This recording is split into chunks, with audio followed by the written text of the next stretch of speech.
சிவகங்கை மக்களவை தொகுதியில் போட்டியிடும் காங்கிரஸ் வேட்பாளர் இன்று மாலைக்குள் அறிவிக்கப்படுவார் என்று தமிழக காங்கிரஸ் கமிட்டி தலைவர் கே.எஸ். அழகிரி தெரிவித்துள்ளார். சென்னை அண்ணா அறிவாலயத்தில் திமுக தலைவர் ஸ்டாலினை சந்தித்த அவர் காங்கிரஸ் வேட்பாளர்களை அறிமுகம் செய்து வைத்தார்.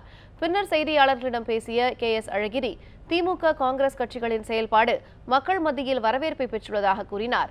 அதிமுக பாஜக கூட்டணியை அதிமுக தொண்டர்களே விரும்பவில்லை என்றும் திமுக கூட்டணி எளிதாக வெற்றி பெற முடியும் என்றும் கூறினார்.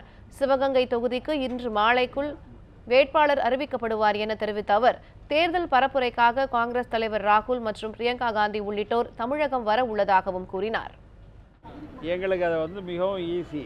நீங்கள் அதிமுக எங்களை எதிர்த்து போட்டியிட்டால் தான் நாங்கள் வெற்றி பெறுவதற்கான வாய்ப்பு அதிகமாக இருக்கும். ஏன்னா அண்ணா திராவிட முன்னேற்ற கழகம் என்பது எம்ஜிஆர் காலத்திய அண்ணா திராவிட முன்னேற்ற கழகமோ ஜெயலலிதா காலத்திய அண்ணா திராவிட முன்னேற்ற கழகமோ அல்ல. அது மோடியினுடைய அண்ணா திராவிட முன்னேற்ற கழகம். திராவிட இயக்கத்திலிருந்து வந்தவர்கள் மோடியினுடைய கூட்டணியை விரும்பவில்லை.